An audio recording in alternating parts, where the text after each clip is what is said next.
Welcome to the Sarah Scoop Show. It's time to get the scoop with Sarah. Hi, everyone. I'm Johannah Newmarch. I play Molly Sullivan on When Calls the Heart.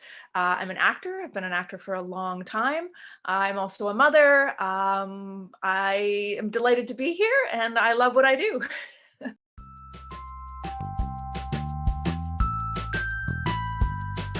Yeah, it's been really, really great. As you know, we have a new showrunner, John Tinker, this season, and he felt the same way. He was like, "Look, we've got these fantastic supporting characters.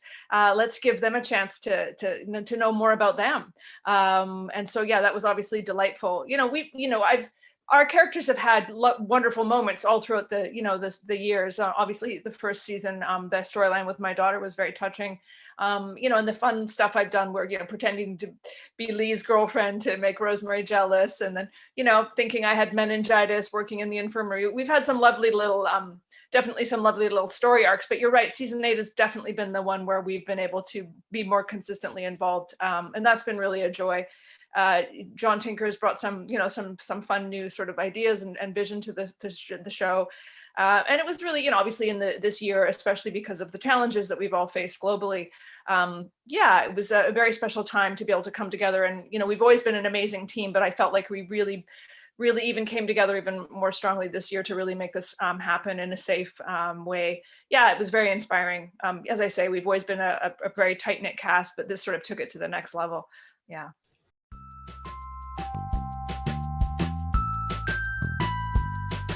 Oh yeah, it was really delightful because the show has this wonderful mix of a very poignant drama, heartfelt drama, dramatic drama, and then lovely comedic moments and everything in between. So when I was able to see that Molly was going to have sort of some of those lighthearted moments, and the flirting, especially with Jack, is obviously a delight. And it's been so rewarding to see how well that the fans have responded to that.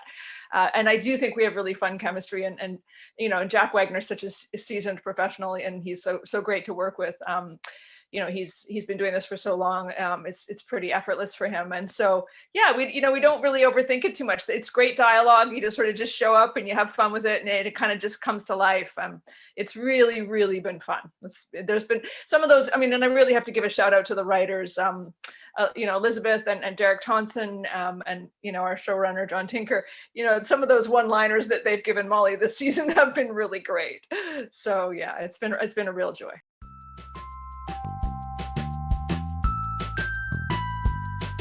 I have to give, once, Florence is my bestie, and once Flomo, always Flomo. So I've got to actually shout out the episode that's coming up.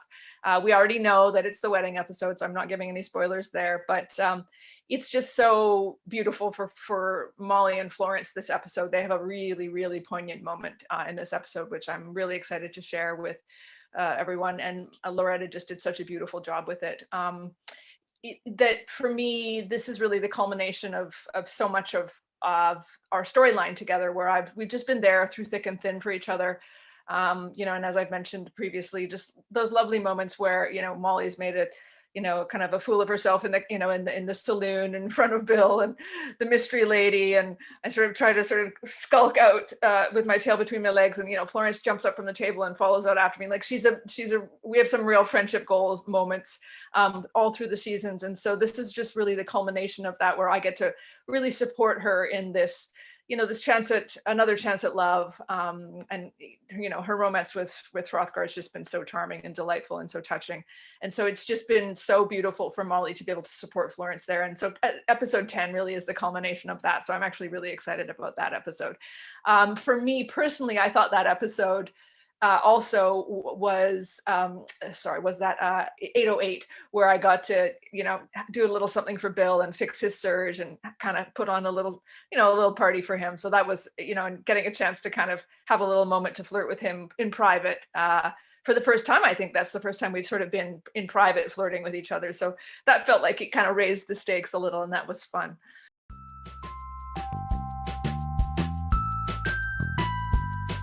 Oh gosh, what was my favorite memory? That's a great question. Oh goodness. I think it might have actually been close to the end, like, I mean, unfortunately, I wasn't there on the exact last day, but just kind of that sense that that we'd managed to pull this off, in very challenging circumstances. I will come up with a particular moment, but just that general sense that, we've always, film is the ultimate teamwork exercise, as you probably already know. All of the departments involved in what you see in front of the camera, all the hard work of all the various departments and all the incredible skilled craftspeople and professionals who work in those departments to bring that magic to the hair and the makeup and the wardrobe and the set design and the camera team and the props, and it's just extraordinary. It really has to be a well-oiled machine for a show to get made at all. So that's always the case with film, but it just felt really heightened this year. And everybody had to have each other's backs, because everybody had to trust that everybody was following COVID protocols off of set as well, because we're all in this together. And we managed to go 4.5 months without a single positive test. So that's a real testament to how well we pulled that off. So I just really felt that for me was one of the overarching, emotional connections this year, was just that we've always had a strong sense of teamwork, but we really took it to the next level. And that was very touching, actually. So as a personal moment though, my favorite personal moment, I have to say, it was actually for me when I got to welcome the Canfields obviously on the show, but for me personally, Viv Leacock and I have been friends for many, many years, as many people in the Vancouver film community are good friends with Viv. He's been around for a long time, and he's just one of those people that everybody knows and loves. He's just an absolute prince of a human being. And then also I had a wonderful personal connection with Natasha. As you've heard in her interview, she's from the UK. And I actually had the wonderful chance to work with her on her very first job that she landed when she moved to Vancouver. And I remember thinking back then that she was so great, and that I'd really hoped that wonderful things were in store for her. And, she's worked so hard, and she's gotten, all these wonderful opportunities. And so it just felt really wonderful for me to, when I came out of my trailer one day and there was Viv and there was Natasha, and it was just like, here we are, guys, isn't this fantastic? It was, it was just very special, to welcome a Black family onto the show was very special, but just also who these people are to me personally, it just had that extra sense of poignancy and sweetness. So, yeah.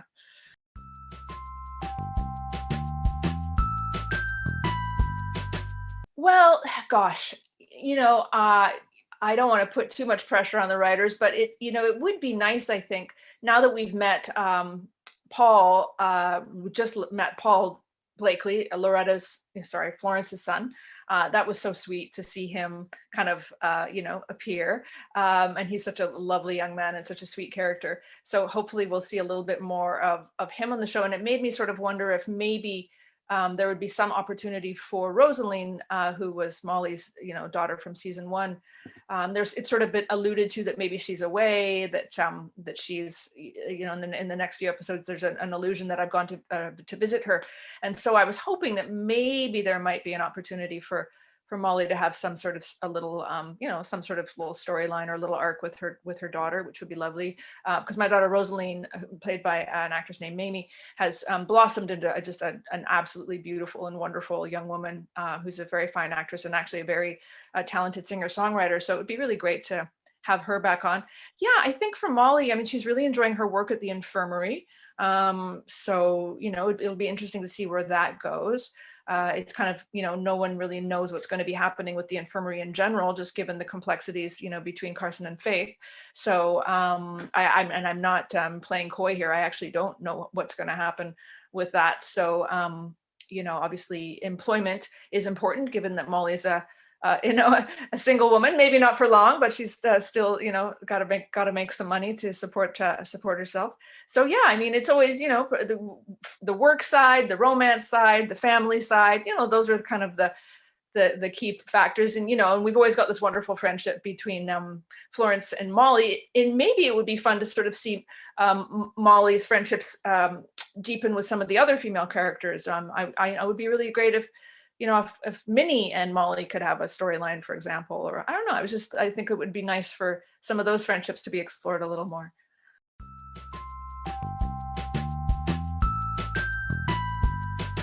Yeah, it's been really special because this is 100% of the longest I've ever had a chance to play a character. We're so, as actors, it's so rare to get this many seasons.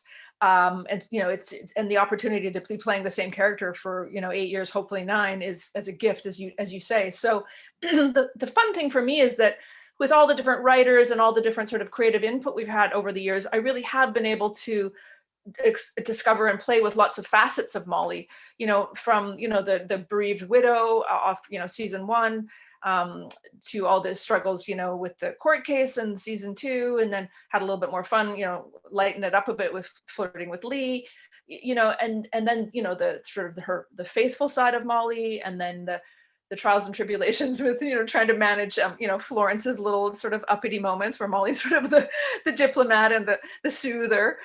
Yeah, it's actually been really fun because the writers have actually given Molly's never just been one note. She's always been afforded a pretty wide range of expression, which is really great because characters can get sort of pigeonholed on certain shows into only being one way, but they've given Molly real opportunities for depth, as well as real lighthearted moments. And I'm really grateful for that. As you know, this year has been really fun to have sort of more playful stuff.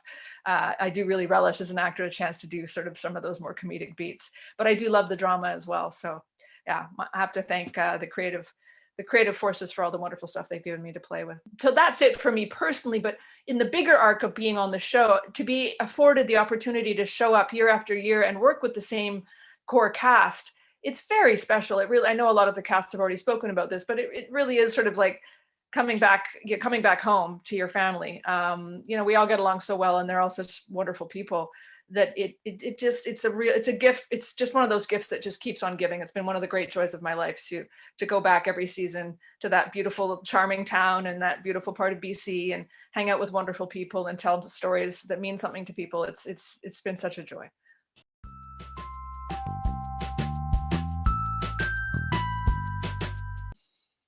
Who is my favorite couple?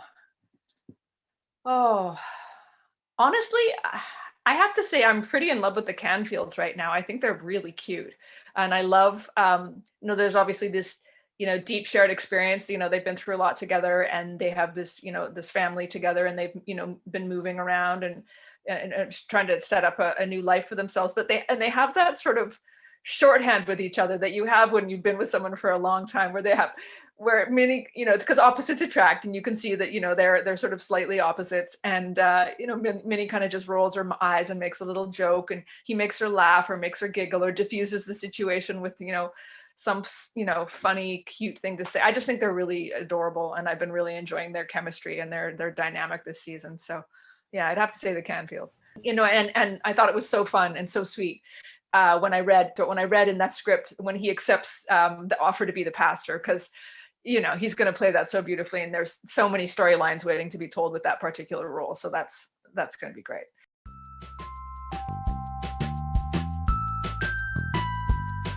It is tricky, and I'm going to be so boring with the answer. I mean, I will get there eventually, but the problem is, I'm sure you've been on this roller coaster ride as a viewer, that they're both appealing for so many different reasons and easy on the eyes, let's be honest. And it changes from episode to episode. One episode you're like, oh, I don't know, there's that great thing about him. And then the other episode you're like, oh, I don't know. Like there's, I know there are very set teams, but also I think there's people who are kind of like undecided voters, it's a challenge. It really is. I did say that, as a woman of a certain age, you come to appreciate, grand gestures are always wonderful, but you do appreciate some consistency, at a certain point in your life, and she's got a child, and you'd like to know that someone is steadfast and is going to be there, all the time through thick or thin. And I do think that Lucas has been more unwavering, but we all have come to understand through that very powerful final scene of episode 808 why Nathan has had all these unresolved, feelings and complexities in his relationship with Elizabeth. So I think maybe the viewers that were a little bit more Team Lucas and a little more suspicious of Nathan, I think, you'd have to be made of stone for your heart to not have softened with your understanding of what he's going through there. So I think it's, I don't know, man, choosing is really, really hard. As I say, I change from episode to episode. I'd have, last time I was asked this question a few weeks ago, I was Team Lucas, and I feel like right now I'm Team Nathan. but ask me in a week and I'll probably change my mind again.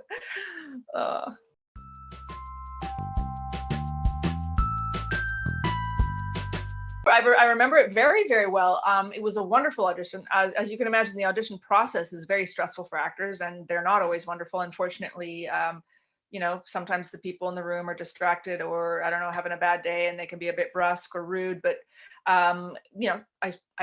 I granted, a lot of them are very pleasant. But what I'm trying to imply is that there can be a huge range of experiences in the audition room, from very supportive and wonderful to quite stressful and cold. And Michael Landon, I say all that by way of just emphasizing that Michael Landon Jr. was a dream to audition for. He's so invested, so empathic, and as a child of an actor himself, I think he really has an empathy for how challenging it is to be an actor. So he's all engaged there, and then he gets up from behind the table and walks out and is talking to me like really animatedly, like quite close, like in a wonderful sort of a passionate, excited, directorial kind of a way.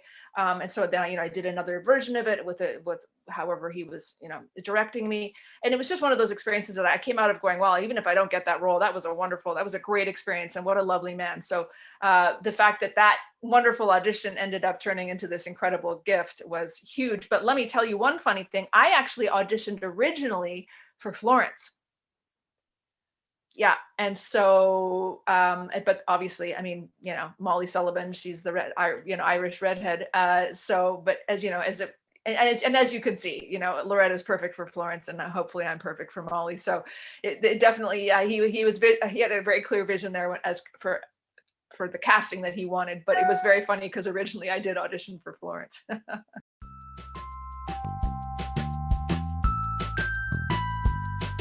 Unfortunately, I've got a few pokers in the fires, but nothing. It's been a strange year for our industry. Normally, hopefully, I would have something very exciting to tell you by now, but there's some wonderful, exciting things brewing, but nothing that's firm. So let's hope that the things that are brewing come to fruition. I think a lot of, just with all the variants that are kind of flying around, we're in a race against those to try and get people, vaccinated so that we can shoot safely again. The film industry is still going along, but unfortunately in Vancouver, there's some instances of, I'm not specifically the film industry, but I know of a lot of people who are doing everything right, wearing masks and staying socially distanced, and still those variants are very contagious. So there's been some outbreaks. Canada's not doing as well as it previously had been, because the variants are here, unfortunately, and it's a race against time to get people vaccinated. So yeah, unfortunately, we're in a little bit of a challenging transition time. I feel like give it 2 months and we'll have enough people vaccinated that the tide will start to turn. But it's hard for the film industry to kind of, know exactly which direction it's going to pivot. So unfortunately, things are a little bit on hold right now, but hopefully I'll have some very good news for you in a couple months. So thank you for watching The Sarah Scoop Show. Head to sarahscoop.com for more.